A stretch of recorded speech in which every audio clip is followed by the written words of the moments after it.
Welcome to Mindful Business, weekly discussions about mindfulness, entrepreneurship, and Web3. This is a live Twitter space. It's about an hour long. It is recorded and uploaded to YouTube to be played back anytime. This is episode 19, our first onboarding series episode dedicated to discussing how to buy your first NFT. I am joined by my lovely co-host, Abby, who I am struggling to get up on stage at the moment, the creator of Elevate, as usual. How are you doing today, Abby? Hopefully I was able to get you up here. I kept looking. I didn't see an invite, but I was out sending this out in a few spaces, so I may have just overlooked it. I'm doing all right. How are you? I'm excited to get together this week. Oh, it's been a day. I'm ready to sit down and really dig in with you. How are you, my friend? Oh my goodness, I feel that. It's been a day for me as well. I've been super busy and kind of just wrapped up some chores and having dinner. And I'm excited to kind of just hang out and reminisce on our NFT journey and hopefully help onboard some people who are curious about NFTs. I do want to start by just giving a little disclaimer saying this is not sponsored content. None of the platforms or like NFT collections that we're going to mention here have paid us to endorse them. This is all going to just be based off of my own personal experience as a creator and collector over the last year and Abby's personal experience. I released my own NFT collection a little over a year ago, and I've collected over 100 different NFTs since then. I am a super active participant in women and mindful communities in Web3. You know, I certainly don't know it all, but I know enough to help someone get started. So let the onboarding begin. Do you want to give your own disclaimer, Abby? I love that we're starting there. That's a great place to start. Yes, of course, this is not financial advice. Do your own research, as they say. And yeah, I'm excited to reminisce as well. It's so weird how time works in this space. And so very similar to you, I took my crash course when I blooped into the Twitterverse a little over a year ago. And I think we run in similar NFT circles in terms of projects we really love and support. And similarly, I have released my own project that was in July of this year, although it feels like 10 years ago. And I have also been a huge collector and investor in the space. I don't know, I have more than one wallet, more than one account. But my two main accounts probably, I don't know, I probably have a couple hundred NFTs, something along those lines. And yeah, it's fun to look back and think about how it started, where it's gone, and where we are now. Where do we even begin with this? Oh my goodness. I love how we've been on this roller coaster in Web3 together over the last year. We can kind of share this experience. And it's crazy because this is episode 19, but I don't think we've really touched on NFTs at all since our first like introductory episode when we talked about our transition from Web 2 to Web 3. So like it's been several months. We haven't dug into this topic at all. I'm super excited, especially for our YouTube subscribers, to get this content and get some information about what the heck is an NFT and what we've been doing this last year. Okay, so let me talk about, let me get a few technical things out of the way before we kind of get into some personal stories and personal information. So let's briefly just talk about decentralization and transacting on the blockchain. So transacting on the blockchain is more secure, it's more transparent. You can use Google and really get into like what's a distributed ledger, you know, how does blockchain allow you to protect your personal identity when transacting. But ultimately, from a creator perspective, what's really interesting about decentralization and blockchain is that this technology allows us to own what we create and to prove it And like, this is important for me because I've been creating content for Good Juju the last 4 years and posting it on all of these social media platforms. And when you read the fine print of all of these different platforms, whatever you post, it ends up, it's not really yours. You're kind of giving permission to the platform to use it however they see fit. And I don't really like that because I spend a lot of time and money and energy putting my content together, and I don't want to just fed into a Instagram algorithm to help them sell more ads. So that being said, that's a whole nother tangent, but it allows you to like own what you create and to prove it. An NFT is an abbreviation for non-fungible token. And this is basically a fancy way of saying like an asset that exists on the blockchain. And every NFT, just like every human being, is unique and different. NFTs can help with authenticity, they can help with ownership. An NFT can be an image, it can be a song, it can be a book. Right now, it's really popular for digital artwork and it's starting to gain popularity for music. So, to buy an NFT, you need cryptocurrency and you need a crypto wallet. Cryptocurrency is the invisible the invisible digital magic money that you'll use to buy it, and the crypto wallet is where your cryptocurrency and your NFT will live after being transferred to you. So like let's just briefly start with the crypto part. So like this usually involves using an exchange. And what I mean by that is like the exchange is where you go to convert your US dollars or whatever your currency is in your country to a cryptocurrency that you use an exchange for that. And there's been a lot of discussion recently around which exchanges are trustworthy, especially with the recent collapse of FTX and the very recent arrest of SBF. I've found personally Coinbase to be pretty solid, and I am going to give Abby an opportunity to share what her exchange and wallet of preference are. I like Coinbase. I like Coinbase because they also have a wallet. It's easy to use, which brings me to the second part. After you buy crypto on an exchange, there are other exchanges. There's crypto.com, Kraken. There's several places you could go. There was FTX until very recently. So I say that to say be mindful of which exchange you choose and do your research. And that's why I come back around to say like Coinbase is very trusted on many levels, and part of the reason why I use them as an exchange. So this brings me to the second part. After you buy an exchange, you need to send your crypto to your wallet so you can use it. And your wallet, there are so many different wallets. There's MetaMask is a super popular one, Coinbase wallet, Rainbow, so many wallets. It really comes down to what's your preference in terms of UX. I like Rainbow. I like Coinbase. Those are preferences. It doesn't matter. They all do the same thing. What's important to understand about a wallet is your wallet has a recovery phrase, sometimes also known as private keys, which are the only way to get into your wallet so that it's kind of important to have those stored physically someplace. When you have a cryptocurrency wallet, there's usually a series of several words that's kind of like the master password to your wallet. And they're not something you want to like put in an email in your Google Drive. Like it's something you want to like write on a piece of paper and like store someplace safe. There's plenty of cryptocurrencies to choose from, but most NFTs use Ethereum, Matic, which is Polygon's, Solana, Tezos, or Avalanche. And the other thing to be aware of is get ready for gas fees because every time you transact on the network, you need to pay. And that's why it's important to be mindful of your transactions to avoid needless fees. So I just had a lot. I just went down this whole technical rabbit hole of like decentralization, what's an NFT, what is an exchange, what's a wallet, yada, yada, yada.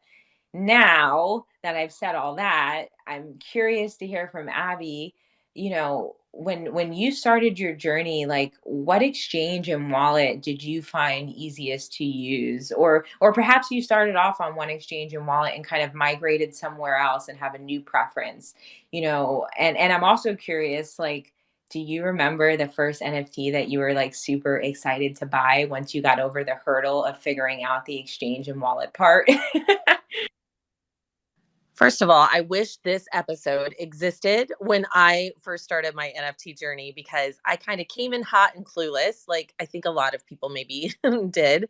My soon to be ex husband at the time, he was really like, he had the wallet, he had the exchange, he kind of knew a little bit about crypto when I came into the NFT community. I came in initially, I really wanted to be a one of one artist, and that kind of went out the window once I started a project. But that was my first appeal. And I love that you touched on the decentralization aspect. That was a thing that really appealed to me, was that an artist could be attached to their work forever, right? And have that proof forever. I love that you touched on that. When I first came in, I was clueless as fuck. My husband was he was gonna buy the stuff, and then we would get me a wallet and he would share the stuff. I got a wallet, he didn't share the stuff. So, and I began to like get really interested in different projects. And so I wanted to have my own situation. And it definitely took some getting used to and some figuring out. But honestly, really early on, I found my comfort zone with Coinbase, and I've stayed with Coinbase. It's been a comfortable place for me to exchange. As far as wallets, MetaMask and Coinbase are the two things that I've really consistently used. Of course, with is it Tezos, something a little different, and Solana, a Phantom wallet. It was in fact a Solana project that caught my interest initially. The psychedelic sloths was one of the first projects I was really interested in, and that was going to be my first purchase, but they had a delay, and I had just bought some Solana in my shiny new wallet, and I was so excited to buy something that I I couldn't wait for them to mint. So I got a Girlfriends. I don't know if you remember Girlfriends, NFT, and they had a nice project, and they may still be around. I'm not even sure, but that was my very first NFT, and it was on a Solana network. The thing I didn't like about Phantom in Solana is like, oh, all my other NFTs, if you buy with Ethereum, for example, they're all in one place. And so when I would buy something on Phantom, it would kind of bum me out because it wouldn't be all be in one spot. I know things are changing now, right? But yeah, that was my first experience. And I have again found that comfort zone with Coinbase, with MetaMask. So those I've kind of stuck with what I know, and what my comfort zones have been. And honestly, as you said, it feels like a trusted source. It feels secure. So those are the routes I've really taken. I would say the majority of my purchases as far as NFT goes, I would really venture to say 98, 97%, 95% are all on the Ethereum blockchain. But I do have a few other things sprinkled in the mix. What about you? What was your first purchase? What was the first thing you were excited to buy with your crypto in the NFT world? Oh my goodness, it's so hard to remember at this point because I've collected so much over this last year. Like I was just looking at my taxes and I have had almost 500 transactions across my wallets this year and I'm like, "Holy cow."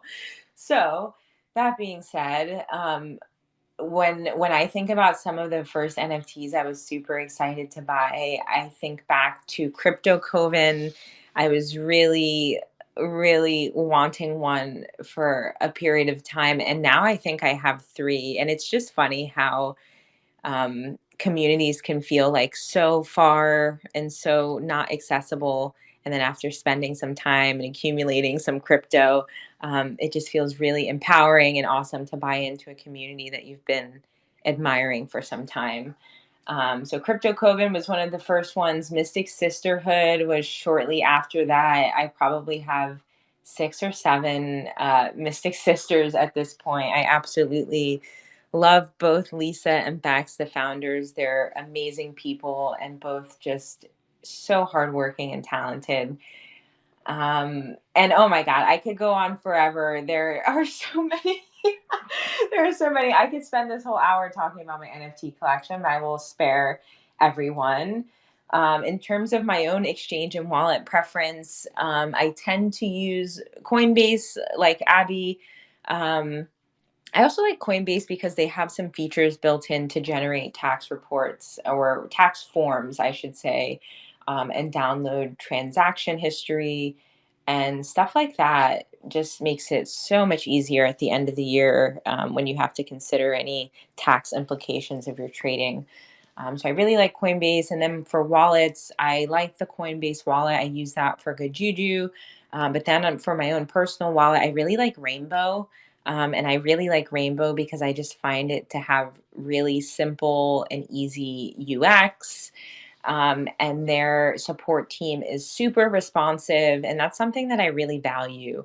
I do have MetaMask, but from experience, from getting locked out of it and trying to get back into it at one point and having to deal with their customer service, it just wasn't as seamless. And that kind of turned me off and has pushed me more toward Rainbow and Coinbase for wallets. So yeah, so buying NFTs. So like, let's talk about like where you can buy an NFT since there are several marketplaces. And I am glad that you mentioned, Abby, that like certain cryptocurrencies will use specific wallets. Like you mentioned, Phantom Wallet is specifically for Solana. And Tezos uses a variety of different wallets. And I say that to say, certain crypto also use certain marketplaces. Like maybe for Solana, you go on Magic Eden, but maybe for Tezos, you would go on Object, or maybe, for Ethereum or Matic, you would go on OpenSea or LooksRare. So there are several marketplaces, and it really just depends on like what crypto you want to use.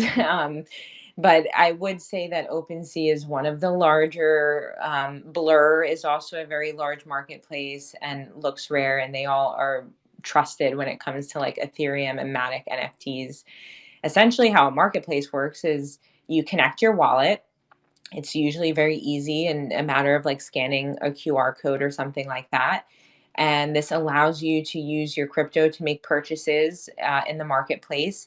And then the NFT is transferred to your wallet. As I said, like there's specific marketplaces for certain coins, and I would just encourage everyone to, when purchasing NFTs, stick to the big marketplaces or directly from a mint site.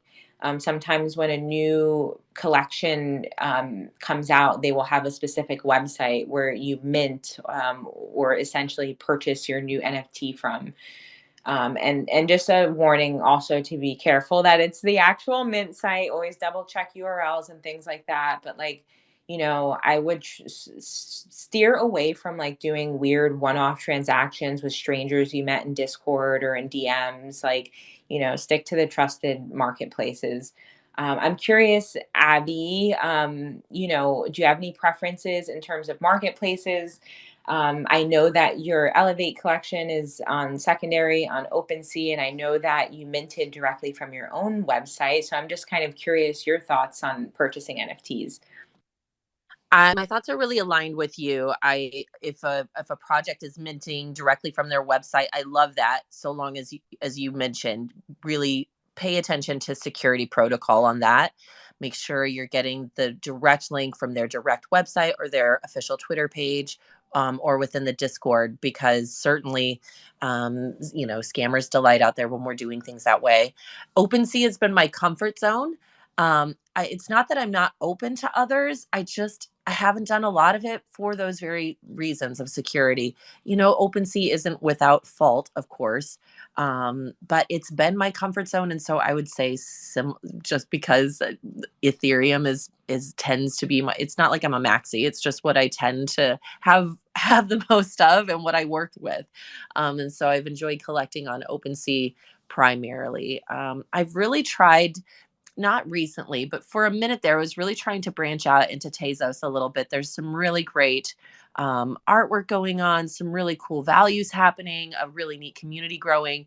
And I have found it easy to purchase. I can't even tell you the site, Object, right? That's the name of it.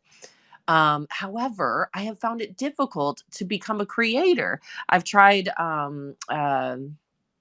oh, authenticating the account, there's like 10 steps and I can get through 6 of them and not the rest of them. I don't know if you've had this experience, but anyway, I do enjoy purchasing from the site, but so far I haven't had any luck creating from it. What about you? Um, I love that you brought up Object and Tezos. Over the last few months, I started collecting Tezos NFTs primarily because Tezos is cheaper than some of the other crypto. And it seems as though a lot of the artwork is priced a bit lower. So for me, it was just a matter of like accessibility and being able to support some creators that I had my eye on, like at a reasonable price. So I have collected maybe like 11 Tezos NFTs over the last few months, but I have not minted anything on Object or like tried to sell my own Tez NFTs yet. So I cannot speak to that experience. But I do know a few people who have. Like I know Dea has. Like I know Sacred Geometry. Our friend from Sacred Geometry has. Like I know a few people that are actively minting on Tez, and I'm happy to connect you with them if that's something you're interested in. Something I've been exploring a bit is creating is oh my god, I can't believe I did this. I feel like almost like an imposter about to say this. Like I created my own smart contract on Manifold and like have been minting from it, and it's like crazy. Like I had all of this fear that like no, I'm not a developer, like I'm not going to be able to figure this out, but like Manifold has created this really nice creator studio, and I created a new smart contract and I have it pinned in this space um, for those who are here. But essentially, we're doing like a new AI exploration collection. And for now, it's just like free mints. Like, I don't really feel comfortable charging for our AI artwork yet because it's really just something I'm just starting to explore as a creative and like it's just something for fun. So I've been doing them as like random like free mints, and I was able to do that using Manifold. And we have a free one available this month called A Gift for the holiday season that I've pinned here. I think there are like 27 editions left. So that was really cool. And I'm curious, like, have you experimented with Manifold at all? And is that something you're interested in? I have not experimented with it at all. It seems scary and out of my comfort zone, but I love that you've done it. It just seems so impressive, and I love hearing you talk about it. It is not something that would have interested me or intrigued me, but hearing you talk about it does pique an interest, and I'd love to hear more about it, learn more about it, and see if it's something I could do.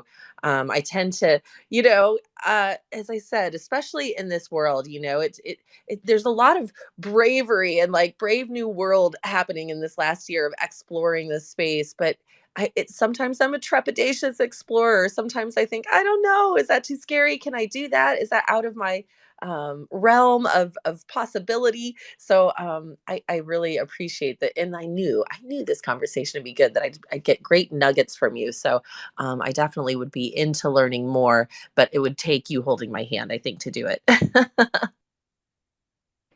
Oh my goodness, I felt the same exact way. I was like, I think that's a bit beyond my reach. I think that's a bit like beyond my expertise level of understanding. And I was like, you know what?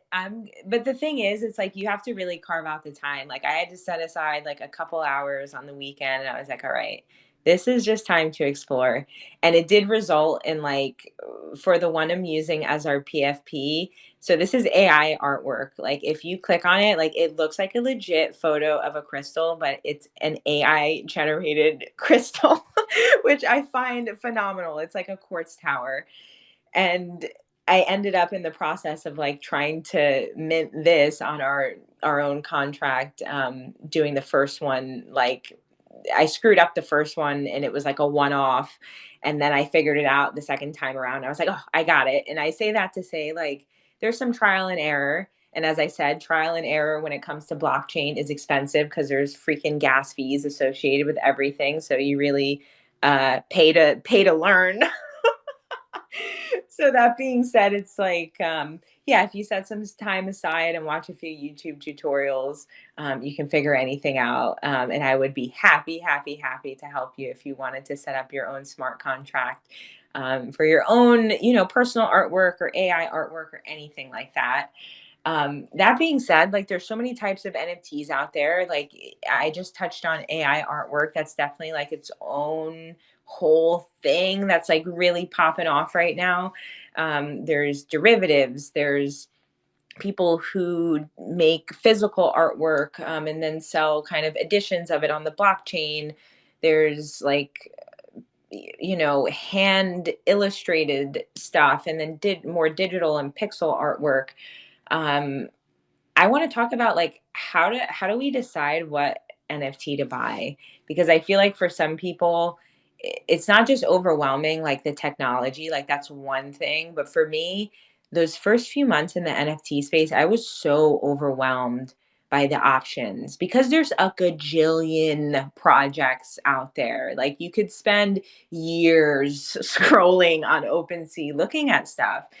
So let's talk about like how you decide. I mean, for me, I feel like it really kind of depends on your intention, and you have to start from a place of asking yourself like, really, what is my goal? If the goal is to support an artist and collect something you can use for your digital identity or whatever, then great. But if your goal is to make an investment with the hopes that the value is going to increase over time, this can be more tricky and you have to really manage your expectations. And as we've all seen throughout this last several months in the bear market, perhaps investments that we made this time last year that we thought would go to the moon are in the shitter, so to say. So that being said, just be mindful. Don't invest more than you're willing to use. And I say that very seriously.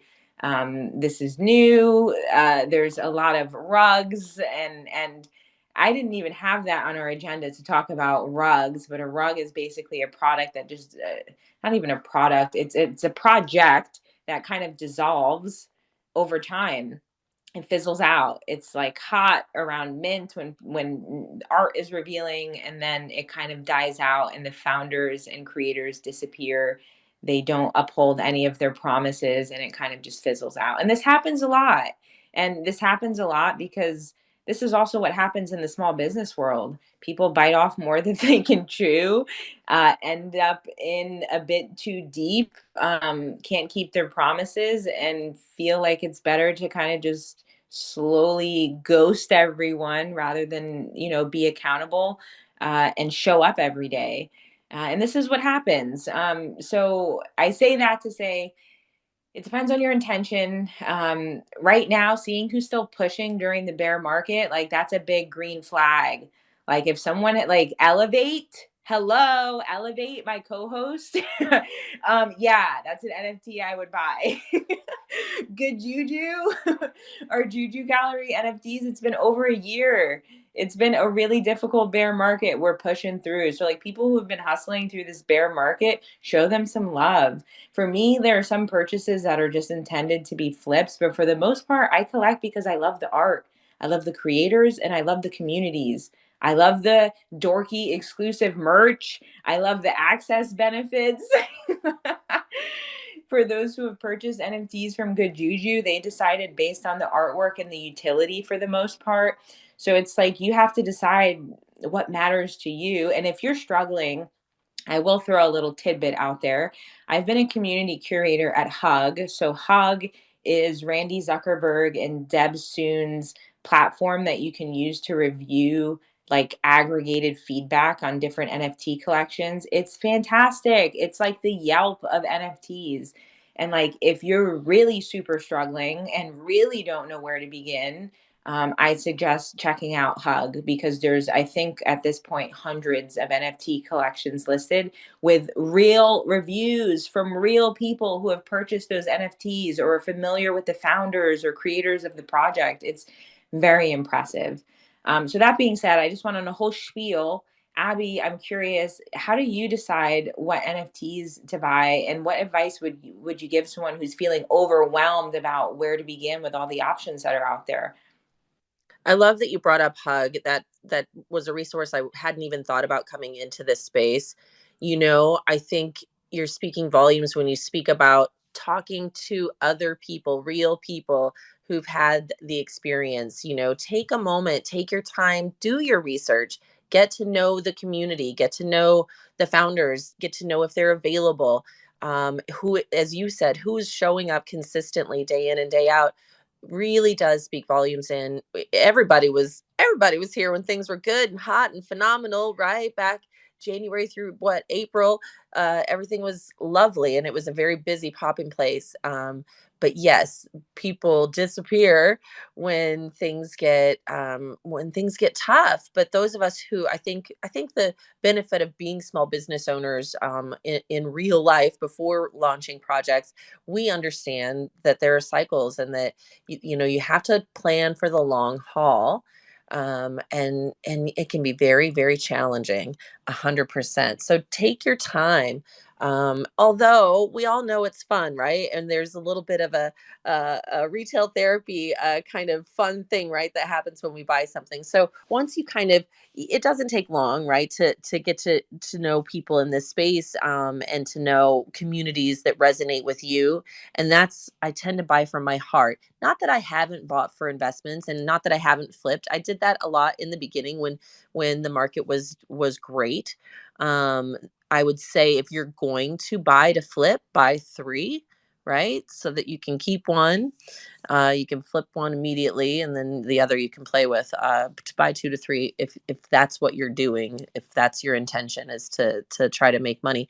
Right now, it is a little more challenging time to do that. Not that it can't be done, but you have to be patient, and don't just uh, be patient and hang on to that one that you kept, because things come and go, things rise and fall, and the value changes. And as you pointed out, the people that are here, and continue to be here, are going to continue to drive that value up with that utility, with the things that they're bringing. And, you know, projects like yourself, like us, like others that are collaborating, and trying to find ways to really link arms in the space. Those are the things I really look for. Yes, I love the artwork. There's different artwork I've collected just for the art, but I think the number one thing that guides my purchases, my 200 and some on purchases over the year, has really been the connection to community, and the people and projects that like provide, I don't know, that feeling of connection and some sort of utility that makes you feel like you're a part of something, that makes you feel like you're valued, and that you have this long-standing connection with people who are going to continue to be there. So yeah, and I feel like that shift is coming. I don't know how you feel about that, but I feel like that shift is coming again. I don't know if it's because the new year looms and there's that energy that comes with it, of that fresh start. But I feel kind of nostalgic closing out the year, looking back, but feeling this real sense of renewed energy and excitement about what's to come in the new year, especially in the NFT space and community. What about you? What are your thoughts? Absolutely. I do feel things shifting. And I don't know if there's traction around the different events that are happening. I don't know if artwork being sold at Art Basel and NFT NYC coming up or like getting people excited. I know a lot of collections are celebrating their first or second birthday on the blockchain and announcing like really big, exciting partnerships. Which is inspirational and incredible. Like in the bear market, like there have been so many amazing collabs and partnerships and announcements that have been made, and it's just like, whoa, like nothing's stopping. So yes, I feel that the tides are shifting and I'm looking forward to it. It's been a really slow few months. So I'm looking forward to it. I love your advice. Buy three. I wish that this was always within my budget. And I know for a lot of us it's not, but like, yes, that's great advice. And the other advice I want to give too is like if you can't buy three, if you can't even buy one, if you can buy zero, sometimes that's okay too, because there are things that I aped into this time last year that are down bad right now, honey.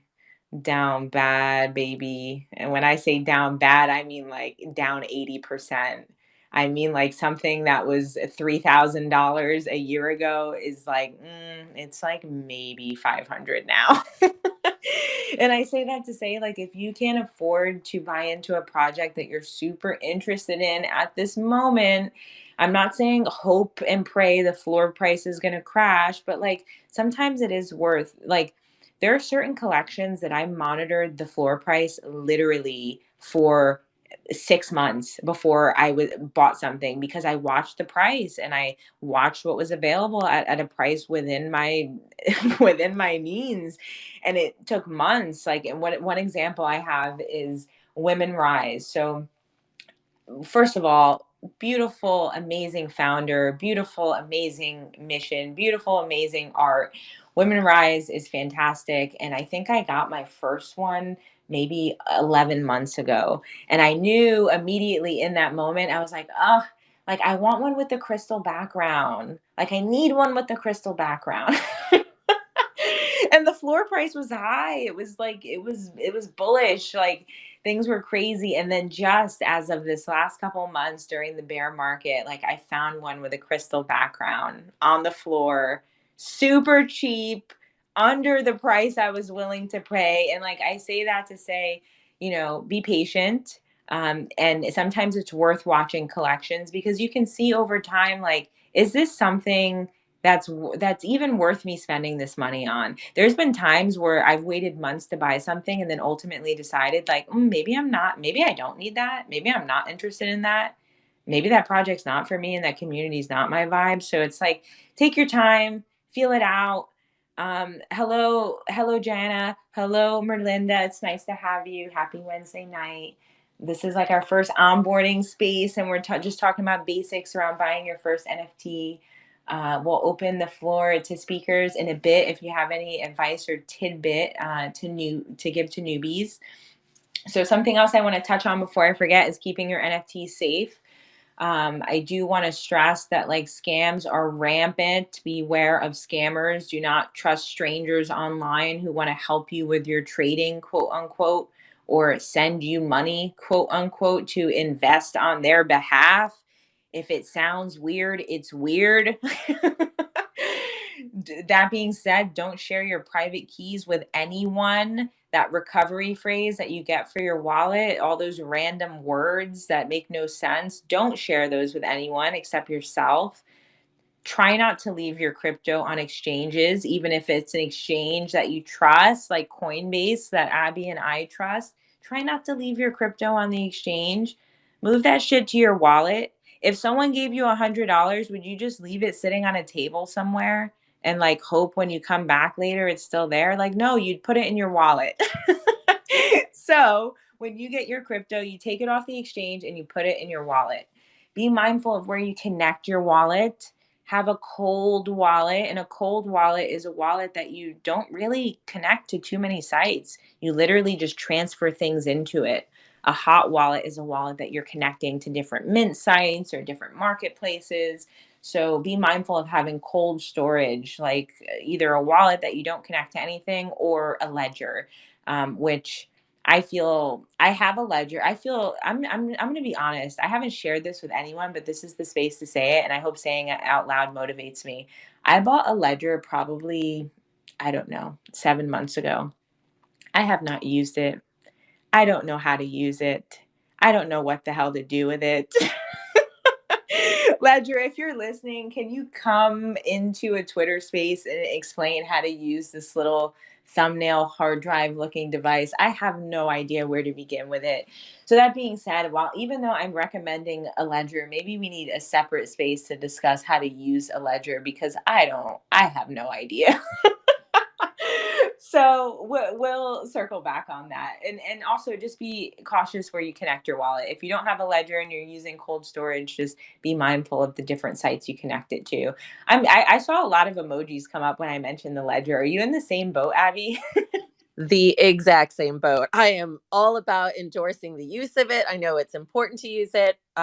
When I was a couple, we bought one, and I don't know that it's ever been used. And now I have, I'm not. I have uncoupled, but I need to figure my own shit out with the cold wallet. I am a fan of the dummy wallet with, very little crypto in there to use, to check sites out and that kind of stuff. But yeah, no, I love the idea of a little educational class. Ledger, please come and help help us all out because as you said, we both know the importance of it, but it's one of those things that mentally, I just get these overwhelming, like, oh, that's going to be hard. I don't know if I can do it. And then I talk myself out of it. So I got to stop doing that so much. And yeah, this is helpful. This is motivating me to want to get back on the ball. Oh my goodness. I know we are not the only two people who have an untouched ledger sitting within their vicinity right now. It's so easy to just go and buy one online, and it looks so simple to use, and then you get it and you're like, okay, what now? So yeah, I hope this motivates me to figure out how to work it. That being said, I love that you mentioned hot wallets. I talked a lot about cold wallets, but a hot wallet, it's like having a burner phone. That's what I think about when I think about hot wallet. It's a burner. It's something that you kind of frivolously connect to different sites, like you said, to check things out. You don't leave a lot of crypto or NFTs in it.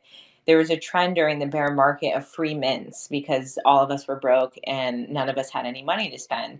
And unfortunately, scammers took advantage of this a lot. And there were a lot of free mint links that were circulating that were actually like these wallet draining scams. So that being said, if you have a hot wallet and you wanted to check out a mint link and it did turn out to be a scam, oh well, maybe you only had $1 of crypto and no NFTs in that wallet, so who cares? So I myself probably, I don't know, at this point across all the different cryptocurrencies, and I probably have 7 different wallets. But I'd say having like three at the minimum, one that's cold that doesn't get connected to anything that you just transfer things into, one that's hot, and then one that's lukewarm. Just because we don't want any of the temperatures to feel neglected. I'm just kidding. You don't need a lukewarm wallet. I just want to make sure y'all are still awake. Anyways, Abby, let's talk about onboarding. Let's talk about onboarding in real life. Okay, so my advice here is just like start by simply talking about it. Like some of us feel like we can't talk to people in real life about our NFTs or Web3, and like we're confined to like Twitter or Reddit or Discord to like have these conversations. And it's just like, no, show people your NFTs, like wear them, use them in the real world, talk about it. And I know this is something that you're like really thinking about a lot as the new year is approaching, like in real life onboarding. So, like, what are your thoughts around that? How can people onboard in real life and kind of get out of the Discord servers for a bit? I feel like since the beginning, since I came into this space, my hope was to like find a way to build this bridge, right? Between, and you and I have talked a lot about this, between Web 2 and Web 3.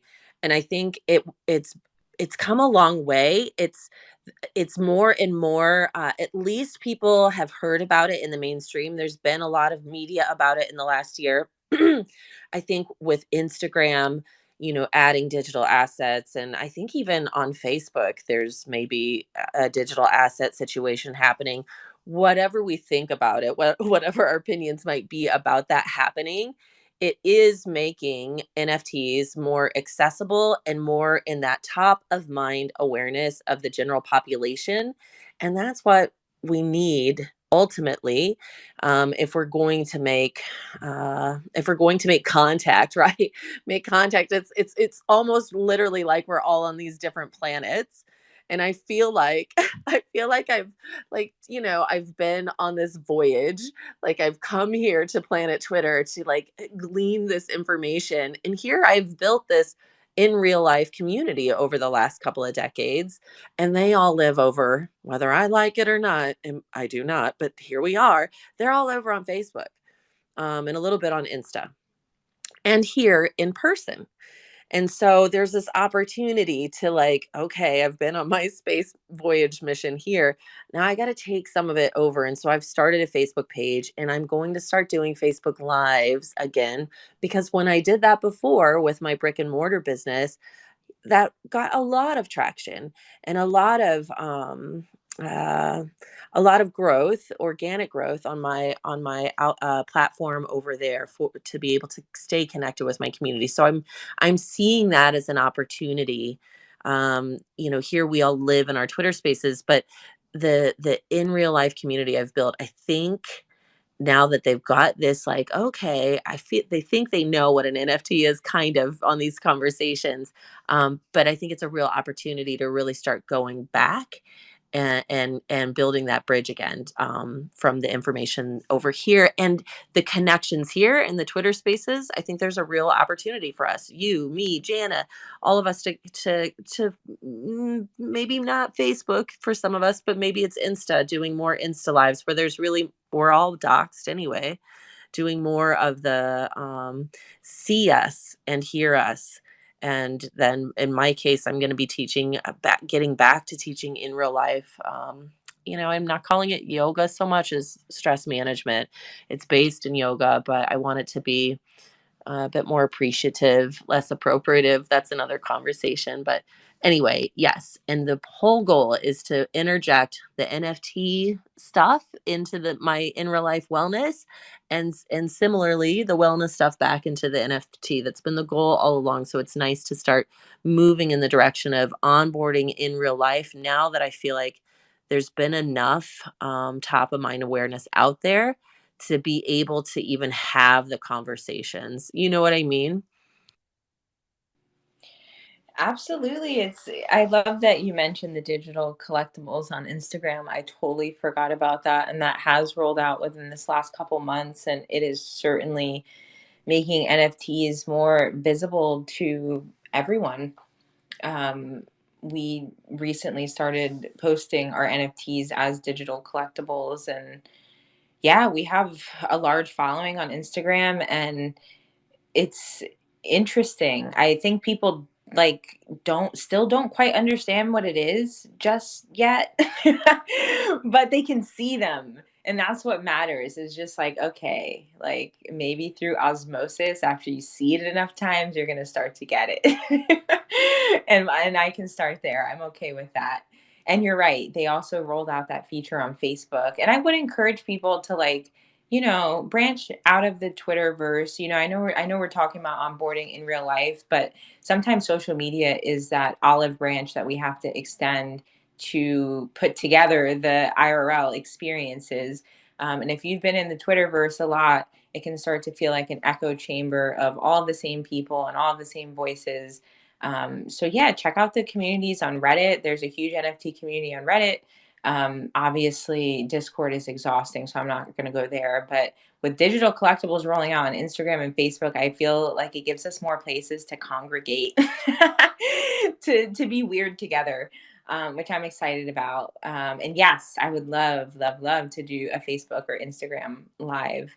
It feels like past lives at this point, but in the early, I don't know, the first year of our business, we actually did live sales quite a bit. And it's quite popular for crystal stores to do live sales on Instagram. I don't know. I'm just a busy gal and didn't have the bandwidth, but people make a killing doing that. In terms of more like IRL stuff, I had a really interesting and unique opportunity to vend at Art Basel at a wellness focused Web3 event. And it was amazing. It was incredible. I got to share my in real life crystals and my NFTs, and it was just an experience like no other. And I'm just putting that out there because there are more of these things cropping up. Like there are more wellness focused Web3 events happening in real life throughout the year across the globe, not just domestically in the United States. So I think too, who knows? Abby and I might be amongst people curating our own IRL experience soon. I hope.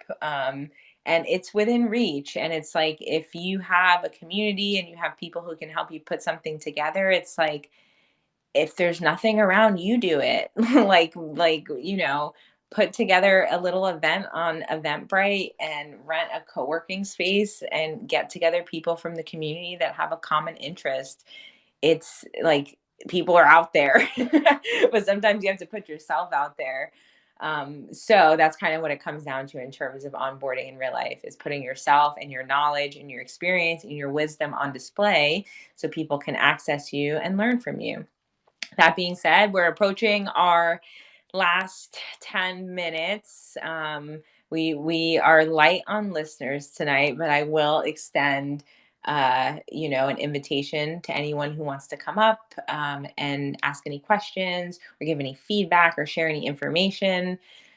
This is recorded. It's going to be on YouTube, and I'm excited for people to play it back. And I'm also excited to see how it ages over time, because 10 years from now, let alone like 1 year from now, this space is going to change and evolve drastically. And who knows if any of these things we even mentioned, like, is MetaMask going to exist? Like, I guess I hope it does. And I guess we'll see. And that's a kind of a part of what's so cool, is like, all of this is so new and so impermanent. Well, the blockchain is permanent, but some of the actors and people within the space are impermanent, as we've come to see. So I'm excited to see how things evolve. Do you have any kind of closing thoughts as we kind of just reminisce on our NFT experience? I like to think of it as tuition. It's been a really big learning experience in my life. I've gone through some incredibly big life changes in this year on a personal level, and professionally and otherwise. And all of the invested time and money have been tuition. I've definitely elevated my life experience in a lot of different ways. And yes, if I have any closing thoughts or any advice, I suppose, for noobs, is to take your time and do your research truly. We all say it, but we all get caught up in emotion. Sarah, you're absolutely right. It definitely pays off to be patient. And yeah, just take your time, enjoy the ride, protect your peace, but be consistent. And whatever it is you pursue, whatever it is your passions are in this space, be consistent and persistent. And yeah, don't give up. What about you, love? Oh, I love that. I wish I had those gentle words when I first entered the space and was so lost and confused and had no idea what was going on. Um, you know, Something that just popped into my mind that I'm going to be upset if I don't mention it is related to taxes and tax loss harvesting. And I have to put these three words out there because I'm sure there are people who are going to listen to this who have maybe purchased several NFTs. Maybe it's not their first time buying an NFT, and perhaps there's some taxes due on their transaction activity. There are ways to literally harvest losses. And this has been a bear market. Most of us have lost significant amounts of money, or assets have depreciated significantly, and there are ways to kind of offset tax implications by tax loss harvesting. So I want to put that out there. You can type these words into Google and you can find a variety of articles or tax software services, information about it. Essentially, it is selling something for less than you bought it. Big surprise. And at this point, our portfolio, almost everything is less than we bought it for. And perhaps there's some rugs in there that you can just get rid of. Check it out. There's some cool software and services out there, and it might help you save some money. Just want to put that bug in people's ear. That aside, yes, be patient, but be persistent.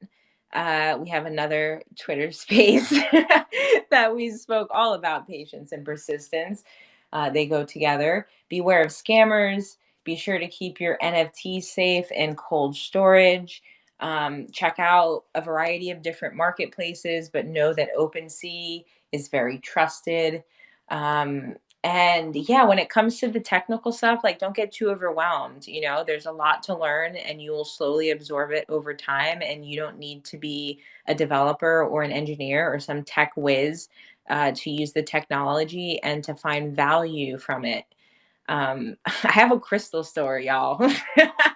like I'm not doing, you know, we're not doing brain surgery over here. Like I'm finding pretty rocks and I'm rehoming them. But I found a way to leverage blockchain and cryptocurrency to make a difference in my business and my customers' experience. So like it's valuable and useful for everyone. It doesn't matter what you're doing. It doesn't matter. You can find a way to leverage it. So if you're listening to this, and you're like, I don't know. No, you can find a way. Don't be deterred. And I say this sternly because it's like, now's the time. Now's the time to get in and to learn and to find your community and to build. Now is the time. So if you're taking an interest to what we've been talking about over the last hour, please feel free to reach out to either of us directly. Both of our personal handles are in the graphic associated with this video that will be uploaded. I appreciate everyone's energy and time. I hope someone listening to this gets a tidbit that prevents them from making a beginner's mistake, from being scammed, from buying something that's useless or valueless. I hope that someone takes something positive away from this and has a better experience in Web3. That being said, this is only the first of our Web3 onboarding series. We will get into more details around maybe things like wallet security, and you know we could go into the weeds on so many different things, nodes and staking, oh my god. But for now we're just going to start with buying your first NFT. I'm super excited for our next Twitter space, which will be dedicated to talking about gifts. Holidays are approaching for many of us. Many people are gift shopping, and we're just going to talk about like giving gifts, and we're going to talk about it in a way that's applicable to gift giving for all seasons. Gift giving for a birthday, for an anniversary, for Christmas, or just for your lover, just to say I'm grateful for you. We're going to talk about how can you curate a thoughtful gift that's unique and, I don't want to say sentimental, but you know, meaningful to the recipient. And I'm super excited to talk. And hopefully, this Twitter space was a gift to the people who are listening to it. So, with that, I appreciate y'all. I hope everyone has a fantastic night. We'll see you next week and sending lots of good juju and love out into the universe. Bye, y'all.